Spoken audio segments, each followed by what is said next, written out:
Bueno, muchas gracias por la presentación y también por dejarme formar parte de esta sesión. Al final, como investigadora, pues no podemos estar tanto en contacto con pacientes como nos gustaría y siempre es una experiencia positiva y enriquecedora. Y bueno, hoy vengo a hablaros sobre todo de nutrición, también un poquito de microbiota, que es a lo que dedico mi carrera investigadora, pero creo que ya otros años os han hablado más de este tema, entonces me voy a centrar en la nutrición. Y me gustaría empezar haciéndoos volver un poco atrás en el tiempo y pensar en aquellas clases de ciencias en las que el profesor nos repetía hasta la saciedad eso de las funciones vitales de cualquier ser vivo son nutrición, relación y reproducción. Y son esenciales porque es lo que nos permite la supervivencia al final, ¿no? Igual en ese aspecto deberíamos replantearnos ciertas cosas como especie, pero centrándonos en la nutrición, pues es un elemento esencial porque es la forma que tenemos para aportar a nuestro cuerpo la materia y la energía que necesita para crecer, para poder reparar los tejidos y para poder funcionar correctamente. Y bueno, la experiencia nos dice que cuando descuidamos el combustible que damos a nuestro cuerpo, en este caso los alimentos, para su funcionamiento, pues bueno, tiene consecuencias. Brevemente, la microbiota serían los microorganismos que tenemos en el cuerpo. Seguramente habéis escuchado que se localizan principalmente en el intestino. Es cierto que la microbiota intestinal es la más abundante y diversa de nuestro cuerpo, pero realmente prácticamente podemos encontrarlos en cualquier rincón de nuestro organismo. Y para que os hagáis una idea de la dimensión de este ecosistema que tenemos en nosotros mismos, por cada célula humana tenemos entre 1 y 10 células microbianas. A pesar de su pequeño tamaño, el conjunto de los microorganismos pesa alrededor de 1 kilo, kilo y medio, un peso similar al de órganos importantes en nuestro cuerpo, como nuestro cerebro o nuestro hígado. El conjunto de genes que aportan estos microorganismos, o que conocemos como microbioma, es 1000 veces superior al genoma humano. Y lo que es más interesante es que, a pesar de que compartimos la práctica totalidad de nuestro genoma, tan solo compartimos entre el 10 y el 20% de nuestro microbioma. Estos microorganismos participan en múltiples funciones en nuestro organismo. Para empezar, tienen un papel esencial en el desarrollo de nuestro sistema inmune en la infancia. Son como esos entrenadores que van a hacer que el ejército de células que tenemos en nuestro cuerpo sepa cómo actuar ante la presencia de patógenos. Y después, en el adulto, también tienen un importante papel en la regulación de este sistema. También son importantes en la comunicación intercelular. Producen un montón de sustancias, neurotransmisores, hormonas, que van a permitir que nuestros órganos y sistemas puedan funcionar correctamente. Por otra parte, también tiene una función protectora, ya que tiene propiedades antibióticas, antiinflamatorias, nos protegen frente a determinadas enfermedades y también frente a la colonización de diferentes patógenos. Y, por último, contribuyen a la digestión de nutrientes. Gracias a ellos podemos digerir determinadas sustancias que pues nosotros no tenemos la maquinaria necesaria para poder degradarla y sacar el beneficio de ellas, ¿no? Entonces, gracias a ellos pues podemos tener un aporte extra de energía y la obtención de nutrientes beneficiosos para nuestra salud. Por lo que, parece que tener una microbiota sana y fuerte sea algo que nos pueda interesar, ¿no? ¿Y cómo podemos hacerlo? Realmente hay un montón de factores que van a condicionar la composición de nuestra microbiota. Algunos de ellos pues, no tenemos demasiada capacidad de actuación, pues nuestra genética, la forma en la que hemos nacido, el ambiente en el que vivimos, ambientes más rurales o más industrializados, con mayor contaminación, o la necesidad de tomar determinados fármacos o antibióticos van a condicionar la composición de nuestra microbiota, pero también otros factores en los que al final la decisión está en nuestras manos, como el estilo de vida, los hábitos alimentarios, tienen un gran peso en la composición de esta microbiota. En cuanto al estilo de vida, las recomendaciones serían pues, evitar los tóxicos como tabaco, alcohol, otras drogas o fármacos, evitar el estrés y el sedentarismo, y cuidar un buen descanso y unas buenas relaciones sociales. Y en cuanto a los hábitos alimentarios, vamos a ir profundizando un poquito más en ello a lo largo de la charla, pero sobre todo elegir una dieta sana y equilibrada y cuidar la calidad de los nutrientes que tomamos. Igual en este punto estáis pensando, lo tenemos hecho. Tenemos dieta mediterránea, es una dieta que es reconocida como una de las más saludables que hay, entonces no hay problema, ¿no? Pero realmente la dieta mediterránea ha cambiado mucho, bueno, o la dieta que tenemos ha cambiado mucho en las últimas décadas y hemos perdido muchos de los hábitos de la dieta mediterránea per se. El consumo de carne ha aumentado de una forma realmente preocupante en las últimas décadas y los ultraprocesados están presentes en nuestro día a día en gran parte de la sociedad, ¿no? Y, bueno, por contrapartida, hemos reducido el consumo de alimentos con unas propiedades muy interesantes, como pueden ser las legumbres o los frutos secos. Y, bueno, estos cambios han sido especialmente rápidos y marcados en los últimos 100 años y, casualmente o no, hemos visto que durante este tiempo ha habido un incremento importante de enfermedades crónicas, inflamatorias o autoinmunes, ¿no? Aquí tenéis como ejemplo, son datos del Instituto Nacional de Estadística de las muertes por estas enfermedades desde la década de los 90. Y, bueno, todos estos cambios también afectan a nuestra microbiota. Lo que estamos viendo es que progresivamente vamos perdiendo la diversidad de estos microorganismos, que es uno de los factores más importantes para determinar si una microbiota es saludable o no, si está en buenas condiciones. Y vamos perdiendo especies beneficiosas y su función, que aporta muchos beneficios para nuestra salud.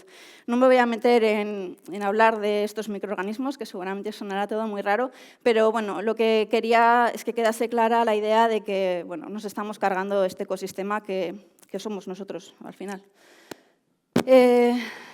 No pretendo que esta charla sea negativa, de hecho, mi intención es dar una serie de pautas para intentar recuperar, o al menos no seguir perdiendo esas propiedades beneficiosas que tenía nuestra dieta, ¿no? Parece que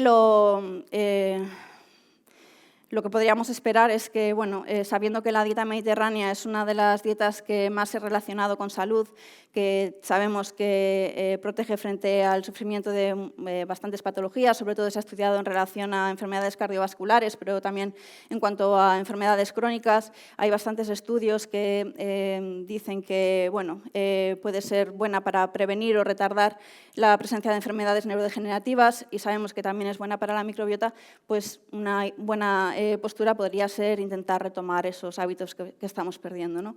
Y en ese aspecto voy a daros unas pautas que creo que pueden ayudar mucho a ello. Para empezar, enriquecer la dieta en cereales integrales. Un cambio tan, a mí me parece sencillo, no sé, luego ya habrá opiniones de todo tipo, pero cambiar las pastas o arroces blancos por sus versiones integrales, de esta manera podemos aportar una mayor cantidad de fibra, que es el principal combustible para nuestra microbiota, y es una forma bastante sencilla de aumentar la diversidad y las funciones beneficiosas de estos microorganismos. Actualmente tenemos un montón de panes diferentes en el mercado, entonces pues os invitaría a tratar de explorar diferentes cereales o diferentes versiones, porque al final aumentar la diversidad de nuestra dieta es aumentar la diversidad de nuestra microbiota. Aumentar el consumo de frutas y verduras, pues realmente son alimentos que son la base de la dieta mediterránea y que nos proporcionan un montón de nutrientes beneficiosos. Ya hemos hablado un poquito de la fibra, pero también son una importante fuente de antioxidantes, que van a ser los nutrientes que nos van a ayudar a prevenir el envejecimiento, polifenoles, que son nutrientes muy interesantes, que además de ser potenciales o potentes antioxidantes, también tienen propiedades antiinflamatorias y protegen frente a ciertas enfermedades y modulan la microbiota. Y, bueno, se concentran principalmente en las partes coloreadas de las frutas y verduras, por lo que una sugerencia podría ser pues, intentar dar color a nuestros platos, hacerlos más apetecibles de esta forma y aprovechar pues, los diferentes beneficios de este tipo de compuestos. Y simplemente decir que bueno, las verduras pues, son un complemento ideal para todo tipo de alimentos, legumbres, cereales, carnes y pescados, por lo que es una forma bastante sencilla de hacer nuestras elaboraciones más saludables. Incorporar el consumo de semillas y frutos secos. Son una importante fuente de fibra y además también nos aportan grasas saludables. Y aquí quería detenerme un poquito porque muchas veces hablamos, ¿no?, de grasas saludables, no saludables, pero no sé hasta qué punto conocemos cuáles son. Las que encontramos en este tipo de alimentos son las grasas monoinsaturadas. Los grupos de grasas se definen por la composición química de los ácidos grasos mayoritarios que contienen. En este caso, las monoinsaturadas podemos reconocerlas porque son líquidas a temperatura ambiente y se van a encontrar principalmente en este tipo de alimentos. Después estarían las grasas poliinsaturadas, en las que se incluyen los conocidos omegas, sobre todo omega 3 es el más conocido.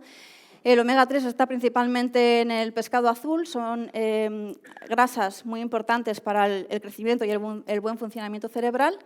Y bueno, hay que cuidar un poquito la relación entre omega 3 y omega 6, porque hay una tendencia a desviar este equilibrio y eso puede tener, puede ser un poquito proinflamatorio. Y eso al final es porque la tendencia es a cada vez comer menos pescado azul. Las grasas saturadas se caracterizan por ser sólidas a temperatura ambiente y las vamos a encontrar principalmente en productos de origen animal.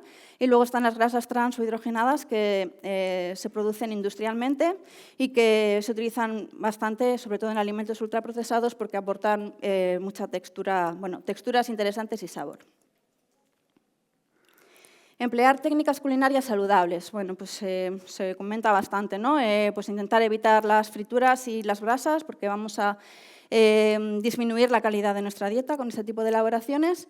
Como sugerencia se podría probar el cocinado al vapor, porque al final la cocción es una técnica culinaria saludable, pero es verdad que en el agua de cocción perdemos muchos nutrientes y algunos de ellos se pueden recuperar si utilizamos la cocción al vapor. Y sobre todo hacer hincapié en la importancia del aceite de oliva, que, como sabéis, es una de las características principales de la dieta mediterránea, y simplemente hacer un poquito de hincapié en cuidar su calidad. El de calidad máxima sería el aceite de oliva virgen extra, y lo ideal sería utilizarlo tanto en el cocinado como en crudo. Reducir el consumo de carne y evitar el consumo de carnes rojas y procesadas. Bueno, ya hemos dicho que el consumo de carne ha estado aumentando en los últimos 100 años de una forma importante y preocupante.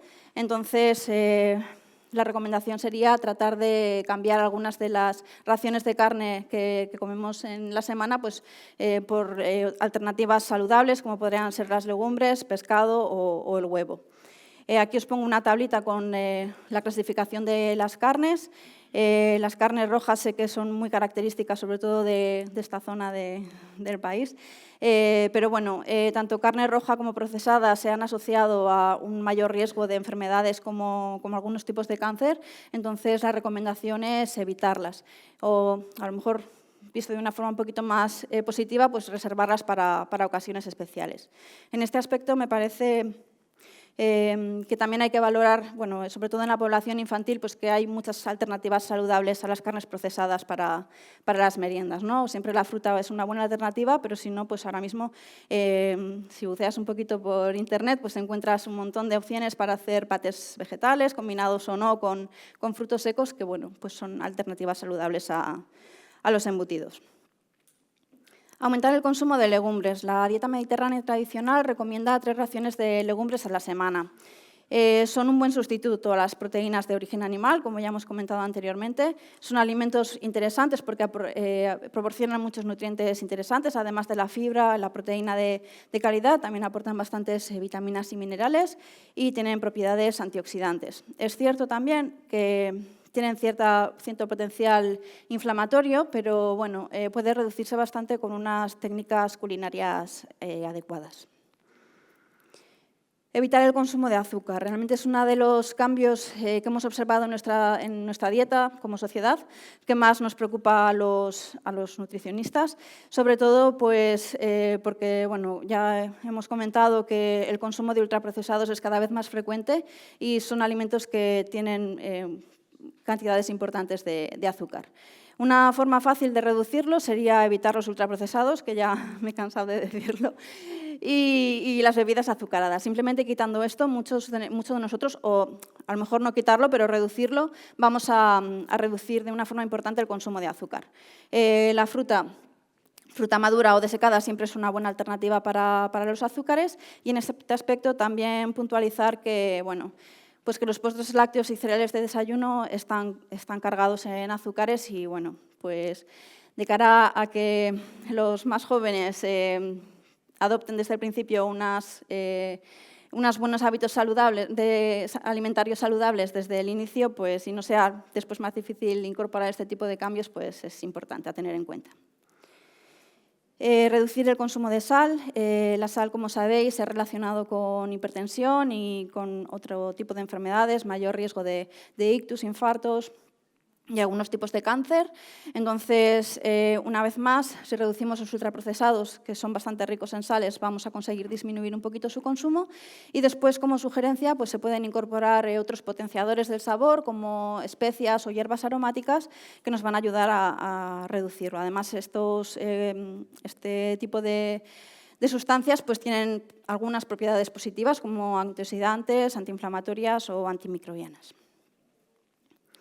Y bueno, como me he hartado de nombrar a los ultraprocesados, me gustaría hablar un poquito más de ellos, porque no sé hasta qué punto somos conscientes de qué es un ultraprocesado, ¿no? Por lo general, bueno, podríamos definirlos como alimentos que se han diseñado para ser rentables, sabrosos, duraderos y a menudo listos para el consumo, por lo que habitualmente se elaboran con ingredientes de bajo coste. Y bueno, suelen ser ricos en azúcares, grasas no saludables y sal. Realmente, como alimentos procesados, un alimento procesado no tiene por qué ser malo. Casi cualquier alimento que encontramos en el supermercado, a excepción de la zona de frescos, va a tener un procesamiento. Pero el ultraprocesado podríamos definirlo como aquel que contiene más de 5 ingredientes distintos en su etiquetado. Y además, pues eso, suelen incluir azúcares, harinas refinadas, aceites vegetales refinados, aditivos o sal. Y en cuanto a esto, creo que sí que es interesante que sepamos cómo interpretar un etiquetado, que sé que a veces pues, cuando vamos a hacer la compra vas con prisas y demás y da un poquito de pereza, pero si entendemos un poco cómo están marcadas las cosas en el etiquetado, puede ser relativamente sencillo. Como más interesante, destacaría que el listado de ingredientes, los alimentos aparecen en el orden en el que están contenidos en el alimento. Es decir, si el primer ingrediente es harina de trigo, esto es lo mayoritario en este alimento, ¿vale? Y después, saber que tanto alérgenos como el tipo de aceites que se han utilizado en la elaboración, la sal y los azúcares deben estar indicados en el etiquetado, por lo que si lo leemos vamos a saber qué es lo que estamos comprando realmente, ¿vale? Por último, hablar de los alimentos fermentados que han sido transformados mediante el crecimiento controlado de microorganismos. Algunos de ellos, algunos contienen los microorganismos vivos y pueden ser probióticos como el yogur, el kefir o el chucrut y algunos quesos, y otros, pues en el procesado posterior de los alimentos, estos microorganismos se pierden, ¿vale? Bueno, esto es la bibliografía un poco en la que me baso para dar estas pautas. Y ahora quería hablaros, para terminar muy rápido, de una intervención que estamos llevando a cabo en nuestro grupo de investigación, en el que estamos tratando de definir unas pautas alimentarias para los pacientes de esclerosis múltiple. En parte nos basamos en la dieta mediterránea tradicional, un poco en las pautas que os he comentado ya aquí, pero es verdad que hacemos ligeras modificaciones tratando de hacerla un poquito más antiinflamatoria y más dirigida a la población a la que estamos estudiando en este caso, ¿vale? Hemos hecho una intervención de 6 meses en los que se les va aportando información mensualmente a los participantes con la idea de formarles, que entiendan cuáles son los cambios que proponemos y por qué los proponemos, de manera que demos estrategias para reducir el potencial antiinflamatorio de determinados alimentos o nutrientes y dar alternativas para reducir el consumo de aquellos que no nos interesan. Recogemos muestras de sangre y heces en 3 puntos antes de empezar la intervención, al final de esta y 3 meses después de dejar de formar en estas pautas. Se les pide, si han visto, sobre todo si han visto cambios positivos, se les pide que continúen con las pautas, pero ya no hay una información extra por nuestra parte. Y la verdad es que, aunque todavía es un estudio que está en marcha, no tenemos los resultados finales, los resultados preliminares que tenemos hasta ahora nos muestran pues, que En solo 6 meses estamos viendo cambios positivos con un aumento de diversidad y riqueza en la microbiota de estos pacientes, reducción de grupos de microorganismos que sabemos que están alterados en la enfermedad y que nos preocupan un poquito porque incluyen bastantes patógenos y se han asociado con disbiosis en la microbiota, con ciertos tipos de dietas y demás. Hemos conseguido mejorar un poquito el perfil bioquímico y lipídico de los participantes. Hemos visto una menor masa grasa en nuestros pacientes, manteniendo la masa muscular, que eso es muy importante. Y sobre todo, no os he comentado, pero sabemos que 6 meses es un tiempo bastante corto para poder ver efectos en lo que es la enfermedad. En la tasa de brote, número y tamaño de lesiones es muy difícil que en tan poco tiempo podamos ver algo, pero nos hemos centrado en intentar mejorar la calidad de vida de estos pacientes. Entonces, en cada punto de muestreo rellenan una serie de cuestionarios para saber, donde reportan la fatiga, ansiedad, depresión o cómo la enfermedad les influye en sus rutinas. Y también hemos visto una mejoría en los resultados que los participantes reportan. Y nada más, este es el grupo de investigación en el que trabajamos y muchas gracias por la atención. Si tenéis cualquier pregunta, os dejo mi correo también.